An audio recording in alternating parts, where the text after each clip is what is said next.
John chapter 4 verse 31. We just moved a little bit with still there's lots of beautiful places here in this garden, so let's continue.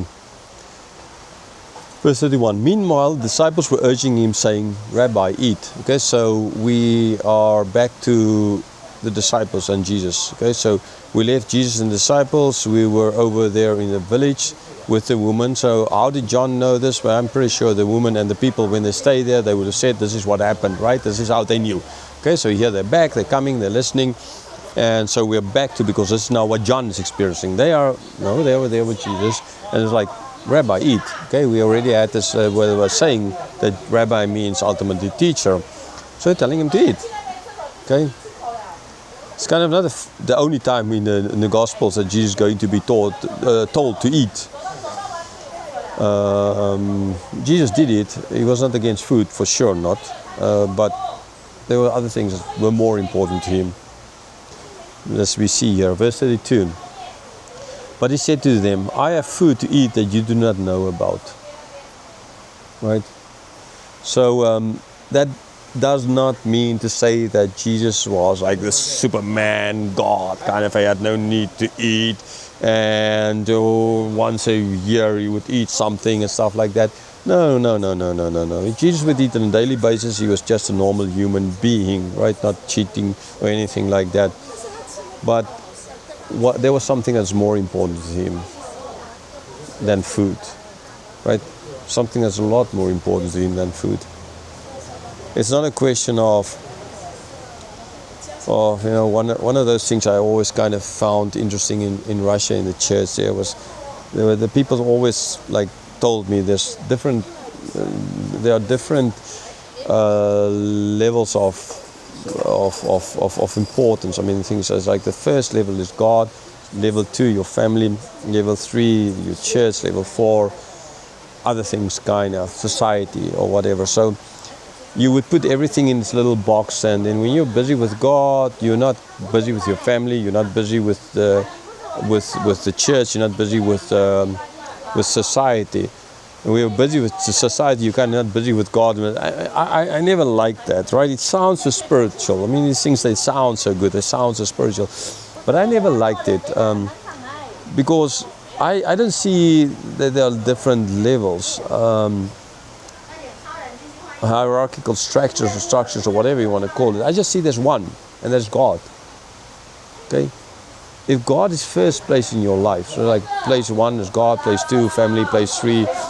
If God is number 1 in your life, then there's absolutely everything will fall into place. Okay, but with that kind of system, it's always a question of when I'm busy with the one, I'm not busy with the other one. So you easily put things in. So if I'm doing my ministry, I'm not now busy with my family. If I'm doing my ministry, I'm not doing the church work. If I'm doing this, I'm focused on this now, and all those other things are kind of not now at play. And so you divide your life between your ministry to God and your deeds for God. And so if you like have Christians to come and work for you in a Christian camp, and then for some other reason they can't start the first day because certain government organizations came and you don't have this yet, you don't have that yet, and now you're sitting around, but you need to plant potatoes, you need to do some work out there. And now you can't ask them because you invited them for one thing and they're not allowed to. That is a kind of problem that arose from that kind of system. It's wrong. One thing, God alone. Okay? And if God is all about that, then all of these other things will fall into place. There's not going to be this dissonance between whom you're serving.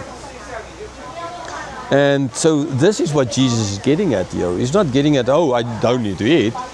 No, he did eat. But he's getting at the fact that what is important. What is the most important? Like, again, it's not the where you're worshipping, it's the who you're worshipping. It's not the what you're eating or not, it's what is truly important. What is truly important in your life? Okay? Doing the will of God? Or is it, I'm busy eating now, don't bother me kind of idea? Right? Yeah, again, which God are you serving?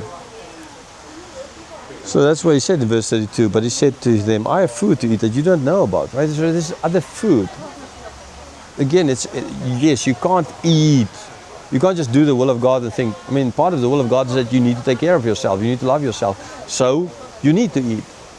Right? But there are other things out there which ultimately leads to final fulfillment or to fulfillment. Yeah, I'll just give you an example now. When we are up there at this BOHT garden, so I bought some food there and tea as well. But then, so they brought the food, and then they forgot to give the soup. And they just give everything, and I was off, okay, with the food. But still, where's the tea? Where's the other things? And I went back and I put the stuff down, and like, okay, and then I went back and I was just standing there, and I'm like waiting, and the other food's getting cold. So I'm like waiting. Like, what is going on here? I mean, why are you not giving the tea? Why are you not giving this? Like, where's your seat? Like, why? Okay, so I had to go back all the way to go this, then all that, and they're like, okay. So I told them, you could have told me, first of all, they had the paper, you could have given the stuff in immediately, right? And for the tea, you could have told me, after this, I go there, you give it to them, and there's no sign saying you're supposed to do it. I'm not a mind reader. I told them, I'm not a mind reader. How am I supposed to know? Please inform people. Okay, so I was angry at them. And then the guy gave me a piece of cake. The soup and a piece of cake, and which I bought, paid for, and then I saw it, and I remember that I only bought one piece of cake, and I was thinking to myself, I can. They don't. He gave me another piece. They won't. At the end of the day, most likely miss this piece of cake. I can just get away with this and get 2 slices of cake for the price of one, basically. And then, though I was angry at them, because I felt they mistreated me, didn't treat me correctly, and I did tell them, you already gave me a piece of cake.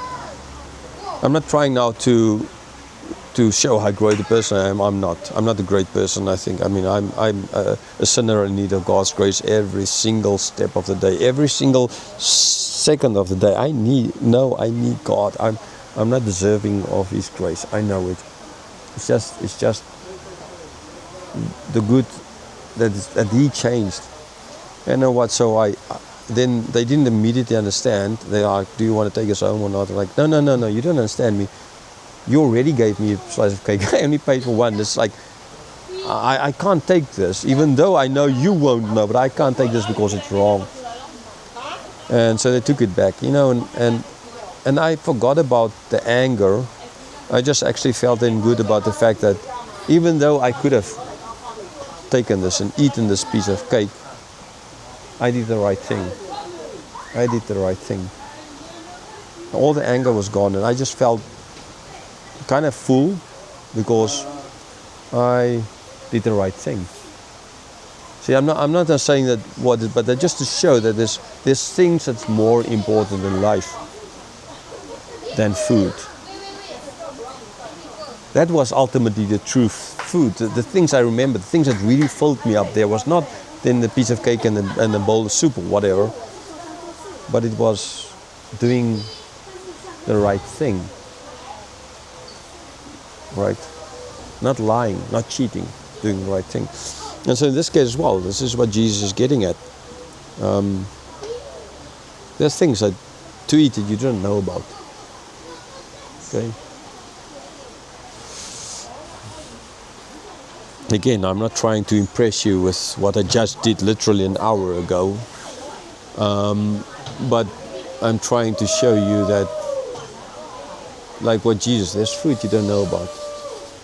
There's food you don't know about. So guys, I know. Unlike Jesus, who doesn't deserve grace, I do. Without Him, everything I have in my body comes from God. All this forgiveness of all my sins, and I sin every day, is just because of who God is. But I'm just getting at the point of, if there's other food, the right thing to do. Okay, so please don't go worshipping me now or something. Oh wow, what a great guy that is. Actually, one woman there did say, "Oh, you're too honest." I know, I'm not, but that is real fruit.